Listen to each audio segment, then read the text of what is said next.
দেশের সীমানা ছাড়িয়ে কুমিল্লার কচুরলতি যাচ্ছে মধ্যপ্রাচ্য, যুক্তরাষ্ট্র, যুক্তরাজ্য ও ইউরোপ সহ বিশ্বের ২৫টি দেশে। জেলার বরুড়া উপজেলায় বাণিজ্যিকভাবে চাষ হওয়া এই সবজির বাজার তৈরি হয়েছে দেশে বিদেশে। প্রতিদিন ৮০ টনেরও বেশি লতি রপ্তানি হচ্ছে এই উপজেলা থেকে দেশে, যার বাজার মূল্য ৩০ থেকে ৩২ লাখ টাকা। ঢাকা চট্টগ্রাম হয়ে বিমানবন্দরের মাধ্যমে মাসে রপ্তানি হচ্ছে ২.৫ থেকে ৩ লাখ ডলার মূল্যের লতি।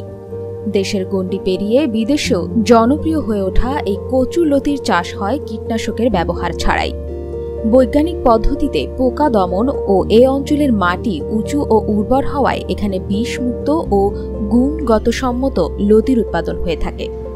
স্থানীয় কৃষকরা জানান, দেশ বিদেশে চাহিদা বাড়ায় এবং উৎপাদন খরচের তুলনায় বেশি হওয়ায় বাণিজ্যিকভাবে কচু চাষে কৃষকদের আগ্রহ বেড়েছে।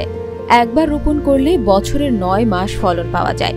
তবে মধ্যস্বত্বভোগী থাকায় কৃষকদের লাভের একটি অংশ চলে যাচ্ছে তাদের হাতে। তাই কৃষকরা সরাসরি রপ্তানিকারকদের কাছে বিক্রির সুযোগ পেতে সরকারের সহায়তা চান।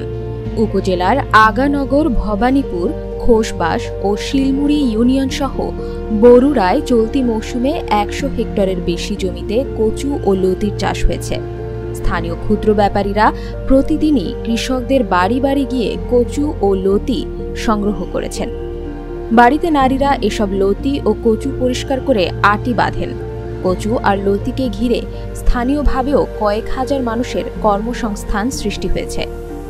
কচু ও লতি ব্যবসায়ী আব্দুল মতিন ও মোস্তফা কামাল জানান, চাষিদের এখন আর বাজারে যেতে হয় না। উপজেলার অর্ধশতাধিক ব্যাপারী রয়েছেন, তারাই কৃষকদের কাছ থেকে কেজিতে মোটা লতি ৪৫ থেকে ৫০, চিকন লতি ২৫ থেকে ৩০ টাকায় সংগ্রহের পর প্রতিদিন বিকালে ট্রাকে ঢাকা চট্টগ্রাম পাঠিয়ে দেন। সেখান থেকে বাছাই করা লতি ও কচু কিনে এজেন্সিগুলো বিদেশে পাঠাচ্ছে, বাকিগুলো চলে যাচ্ছে বিভিন্ন আড়তে। এখন আমরা খরচ থেকে অনেক আয় আমরা সব সংখ্যা চালাইতে আমরা যাই জানতাম কিছু এখন সারা আইছে, আমরা পরামর্শ অনেক কিছু হয়ে গেছে, আয়ও আমরা অনেক কিছু বাইরে গেছে। উপসহকারী কৃষি কর্মকর্তা গোলাম সরোয়ার ভূঁইয়া জানেন, আমাদের এই এলাকার উৎপাদিত লতি বিশ্বের বিভিন্ন দেশে, বিশেষ করে মধ্যপ্রাচ্যে রপ্তানি হয়। এই লতির কোয়ালিটিটা কালার সাইজ অনেক ভালো হয়, যার ফলে এখানকার লতির দামও অনেক বেশি।